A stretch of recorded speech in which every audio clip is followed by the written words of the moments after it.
Olá! Vamos mergulhar hoje num dos debates, olha, mais urgentes da nossa era digital, a adultização infantil. É um fenômeno que simplesmente explodiu no Brasil, né? E acabou transformando um vídeo viral num movimento social gigantesco e numa proposta de lei que pode mudar completamente a forma como a gente protege as nossas crianças no ambiente online. Para a gente entender essa história toda, que é bem complexa, a gente vai passar por 5 pontos principais. Primeiro, o problema da pressão para crescer rápido demais. Depois, o vídeo que foi o estupim de tudo.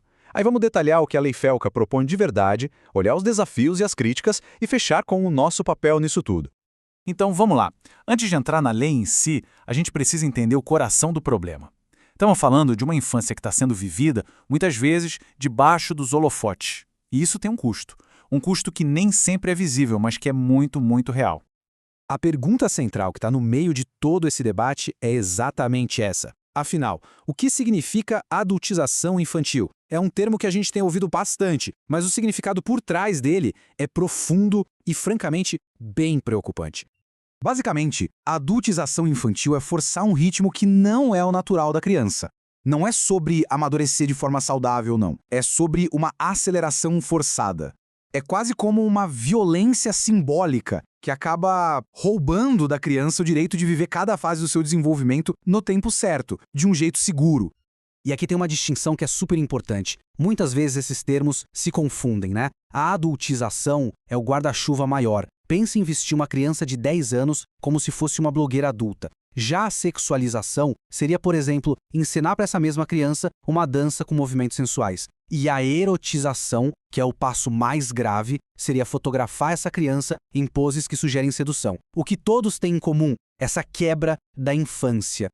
E as consequências disso? Bom, elas são bem sérias.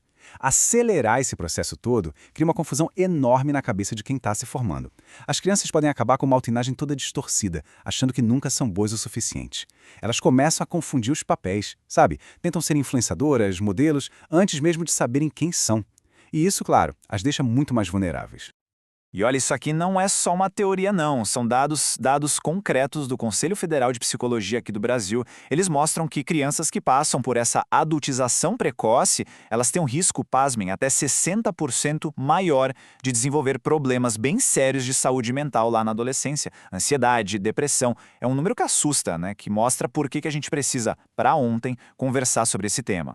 Certo. Mas como é que um problema psicológico, social, se transforma de repente num fenômeno legislativo? A resposta, nesse caso, está em um único vídeo. Um vídeo que foi o fósforo que acendeu uma mobilização nacional. Em agosto de 2024, o influenciador Felca publicou um vídeo que mudou o jogo. Ele usou um tom muito sério para mostrar exemplos reais ali das redes sociais de crianças sendo expostas de formas adultizadas e às vezes até sexualizadas. A reação foi imediata, foi massiva. Em poucos dias, o vídeo já tinha mais de 20 milhões de visualizações. E essa frase do próprio Felca, para mim, resume perfeitamente o espírito da coisa. A questão nunca foi proibir criança de estar online. A ideia é garantir que esse ambiente digital não roube delas uma das fases mais cruciais da vida. E essa linha do tempo mostra bem a velocidade com que a indignação das pessoas virou ação política. É impressionante. Em questão de um ano, o que começou com uma hashtag virou um projeto de lei aprovado numa das casas do Congresso. Isso mostra a força que a mobilização popular pode ter. Ok, a mobilização deu certo, mas na prática, o que essa tal Lei Felca realmente propõe? Vamos dar uma olhada agora nos detalhes da legislação que nasceu desse movimento todo. Primeiro, um ponto que é fundamental entender. Não se trata de uma única lei. Lei Felca é o nome que o pessoal deu para um conjunto de projetos, sendo o principal deles o PL 2628 de 2022. O objetivo é um só: modernizar nossa principal lei de proteção infantil, o ECA, para os desafios do século XXI. Então, o que a lei quer fazer? Basicamente, ela se apoia em 4 pilares. Primeiro, o conteúdo. Exigir que as plataformas tirem do ar, bem rápido, posts que adultizem ou sexualizem crianças. Segundo, atacar o bolso. Proibir que se ganhe dinheiro com esse tipo de conteúdo. Terceiro, o acesso. Obrigar a verificação de idade e dar mais ferramentas de controle para os pais. E por último, a prevenção. Campanhas educativas sobre segurança digital direto nas escolas. É claro que uma proposta com um impacto tão grande não ia passar sem debate, né? E é muito importante a gente olhar para os dois lados, para os desafios e para as críticas que cercam a Lei Felca. Só assim para ter uma visão completa. Bom, de um lado, quem apoia diz que a lei é um passo essencial para a gente modernizar as regras e finalmente chamar gigantes da tecnologia para a responsabilidade. Do outro lado, os críticos levantam pontos bem importantes. Eles falam do risco disso virar uma censura exagerada, da dificuldade técnica que é verificar a idade de milhões de usuários sem ferir a privacidade e de como isso poderia acabar afetando trabalhos artísticos legítimos como novelas ou filmes. E os desafios práticos, de fato, são enormes. Como fiscalizar a internet que é global e super rápida? Como definir o que é adultização numa lei de um jeito que não deixe margem para a interpretação de cada um e vire censura? Como verificar a idade sem criar um problemão de privacidade? São perguntas bem complexas que ainda não têm respostas tão claras. E tudo isso nos leva à nossa parte final. Uma lei é, sem dúvida, uma ferramenta poderosa, mas a proteção da infância vai muito, mas muito além do que está escrito num papel. É uma responsabilidade que é de todo mundo. Proteger as crianças é um trabalho de equipe. Começa em casa, com pais e responsáveis, conversando, supervisionando. Passa pela escola, que precisa ensinar o que é ser um cidadão digital. Exige que as plataformas pensem em segurança desde o começo.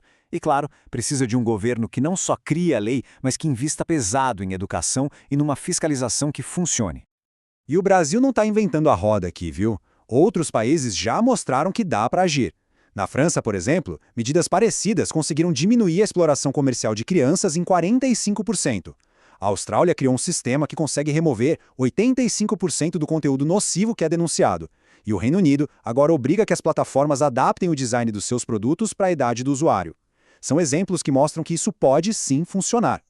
A Lei Felca é, sem dúvida, um marco, um sinal de que a sociedade decidiu reagir. Mas ela também deixa uma pergunta no ar para todos nós. Num mundo onde as telas estão em todo lugar, como é que a gente garante que ainda exista um espaço seguro, lúdico e protegido para ser criança? A resposta para isso está sendo construída agora.